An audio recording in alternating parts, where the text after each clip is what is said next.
Antoine Fuqua's upcoming Michael movie is one of the most anticipated films in many years. It's one of the most complex and high-pressure filmmaking endeavours of the modern era because it attempts something almost impossible: to dramatise the life of a man who wasn't just a musician, but a global myth, a cultural battleground, and a symbol whose meaning shifts depending on who you ask. Most biopics deal with a single era, a single controversy, or a single artistic breakthrough. But Michael, over its rumoured 2 films, has to cover 5 decades of reinvention, trauma, triumph and tragedy, each era with its own visual identity, emotional tone and cultural footprint. Once you dig deeper into his life and understand the many complexities of it, you realise that it's a mammoth task to pull off, even for the cinematic medium.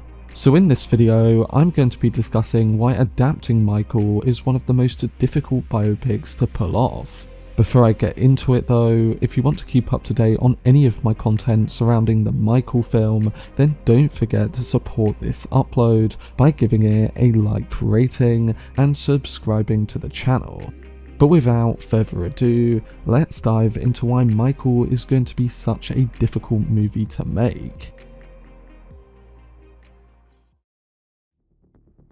So from a purely cinematic standpoint, Michael is a logistical gauntlet. Recreating the Jackson 5 years, which looks to be heavily featured at the start of the first movie, means rebuilding the look and feel of late 60s Motown, complete with period-accurate sets, costumes, and even choreography. Then the film has to transition into the explosive MTV era, where Thriller, Beat It, and Billie Jean didn't just dominate music, they defined the visual language of an entire generation. Every frame of those iconic videos is burned into the public consciousness, which means the filmmakers can't approximate them, they have to replicate them with near surgical precision. And that's only the beginning.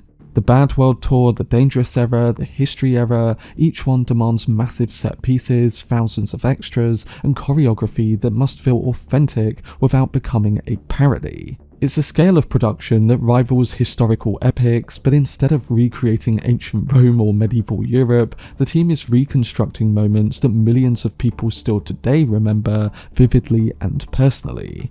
Casting alone is then a monumental challenge. Michael Jackson's physicality, his voice, his emotional vulnerability, and stage presence are so specific that even the most talented actor risks slipping into imitation. The film has to portray Michael as a child prodigy, a young adult redefining pop music, and a later life figure navigating fame, isolation, and controversy. For a single actor, and in this case his own nephew Jaafar, he has to convincingly play all of those stages, pulling off a multi-layered performance that encapsulates Michael through and through. And beyond just the performance, there's the technical challenge of makeup, prosthetics, and digital effects that make his look as accurate as it has to be. Of course, Michael's appearance changed dramatically over the years, and the film must portray those changes honestly. Every choice in how he looks, how he moves, and how he speaks will be scrutinized by fans, critics, and the general public. You could say that history repeats itself, and ultimately, the margin for error is quite thin when it comes to Michael Jackson. But the real difficulty that you could argue is cultural. Michael Jackson's legacy is one of the most polarizing in modern history, and any attempt to tell his story forces the filmmakers into a minefield of public opinion, ethical responsibility, and narrative balance. On one side, you have millions of fans who see him as a misunderstood genius, a victim of relentless media persecution, and one of the greatest entertainers who ever lived. And just for clarification, I align with this perspective on Michael. But on the other side, you have those who view his life through the lens of allegations, legal battles, and the darker chapters that dominated the final decade of his career. The film cannot ignore these controversies, but it also cannot reduce his entire life to them. Every narrative decision when we come to that stage of his life becomes a statement on how much time to spend on the allegations, how to portray the accusers, how to depict the investigations, and how to contextualize Michael's personal struggles without turning the film into either a defense piece or a condemnation. Even the decision of what not to show becomes controversial. Will it be seen as a tribute, a correction, or a selective retelling? The filmmakers must navigate these expectations while still crafting a story that feels honest, human, and emotionally grounded. And because Michael Jackson's life intersects with issues of race, fame, trauma, mental health, and media exploitation, the film must handle each of these themes appropriately. Oversimplify them and the film feels dishonest. Overemphasize on them and it risks overshadowing the artistry that made Michael a global icon. A film about him isn't just a standard biopic film, as it's a confrontation with decades of collective memory, media narratives, and personal attachment. And within all this, the filmmakers must create a version of Michael that feels real, not mythologized, but also not stripped of the magic that made him larger than life. That balance between the man and the myth is extraordinarily difficult to achieve on the big screen.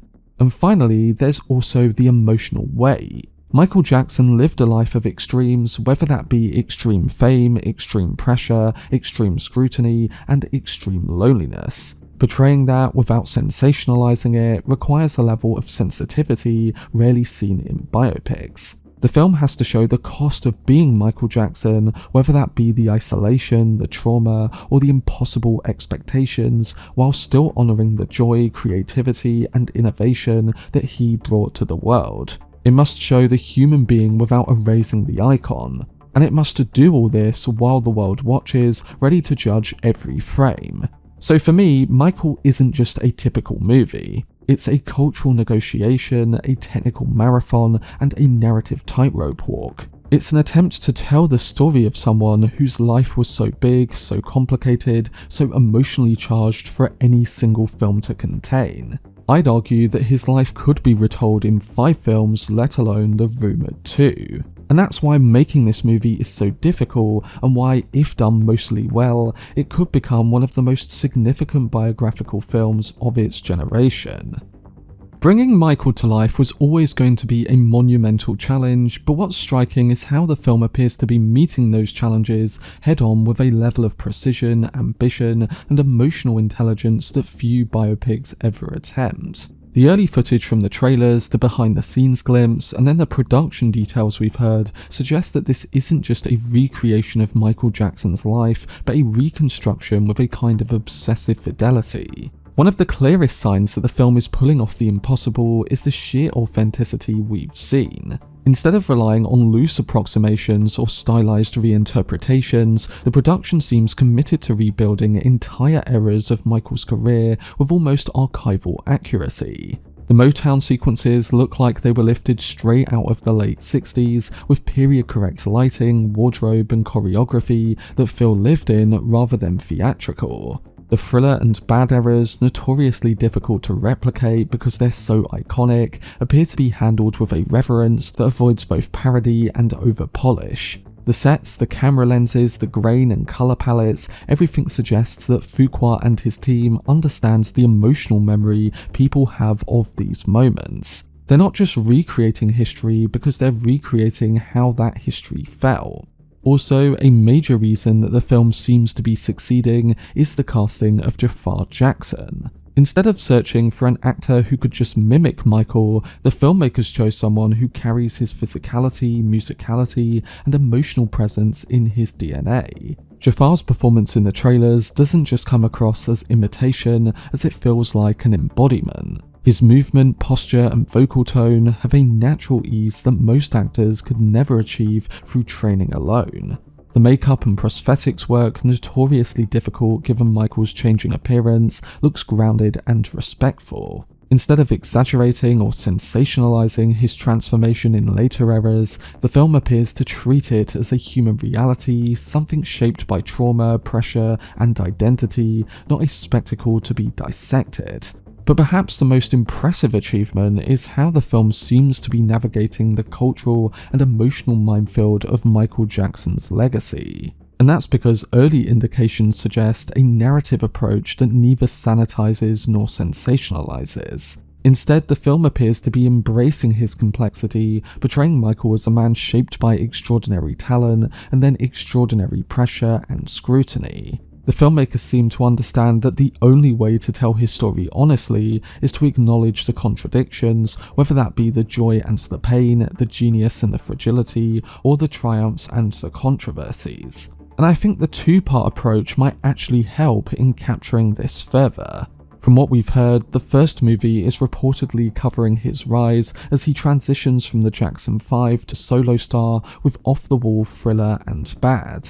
And then the second movie is reportedly culminating with the rest of his musical career and the struggles he faced publicly. In capturing that second film, rather than adopting a defensive posture or leaning into tabloid sensationalism, I hope it approaches the difficult chapters with a more humanizing sensitivity. Essentially by not shying away from the darker moments, but also not allowing them to eclipse the totality of his life. This balance and this refusal to flatten Michael into a symbol is one of the things that gives me promise with the trailers we've seen for the first film. I also think that the involvement of the Jackson estate, often a point of concern for objectivity, appears to be functioning as an asset rather than a limitation. Their participation has granted the filmmakers access to personal archives, private stories, and the full catalogue of Michael's music, resources that allow the film to feel intimate rather than speculative. The creative team behind Michael seems to be using that access to deepen the emotional truth of the story rather than to control it. Add on Fuqua's filmmaking style, which is more raw, emotional, and unafraid of moral ambiguity, and you'd think that there'd be a willingness to explore the complexities of Michael's life from the most emotional and realistic angle. This collaboration between personal access and artistic independence is quite rare, and it's one of the reasons that the film feels poised to deliver something genuinely nuanced. Instead of trying to cover every event in Michael's life, the narrative seems to be structured around emotional truth and what it felt like to be Michael Jackson at different stages of his journey. There's the crushing weight of fame, the longing for normalcy, the trauma of childhood stardom, the joy of creation, and the loneliness that came with being the most famous person on the planet. By grounding the story in emotion and portraying every moment through that, the filmmakers start to avoid the trap of turning the film into a checklist of famous moments. It can feel more like they are creating a character study, a portrait of a man who lived at the intersection of brilliance and burden. The film looks like it can work because the footage has shown an understanding of the mythic scale of Michael Jackson's life without losing sight of the human being at the centre of it. The concert recreations look massive, the choreography electric, and the cultural moments iconic. But within all that, the camera always seems to return to private moments with Michael. I'm hoping that this duality of the spectacle and the soul is what makes the film feel like it's capturing reality. It's not just showing us the legend, but it's showing us the cost of being that legend. But they were my thoughts on why Michael is such a difficult biopic movie to pull off, and why I think they could be doing just that. It's an incredible task to try and make it all succeed on the big screen, and based on what we've seen so far, it looks like Antoine Fuqua and his team are doing so with a combination of technical mastery, emotional intelligence, and personal authenticity. It's a film that looks like it understands the weight of its subject, respects the complexity of Michael's legacy, and is approaching his story with both courage and compassion. If the final product reflects even half of what the production appears to be achieving, Michael won't just be a successful biopic, it will be a cultural event. But like me, do you think that the Michael Jackson film is one of the most difficult biopics to pull off, and based on what you've seen for the film so far, do you think it can succeed? Let me know down below in the comments section. For much more videos and news on the Michael movie, then subscribe to the channel and turn on your notifications. Also, if you enjoyed this video, remember to leave a like rating and follow me on social media via the links in the description. But anyway, I hope you guys enjoyed it. I've been Cortex, and as always, make some noise.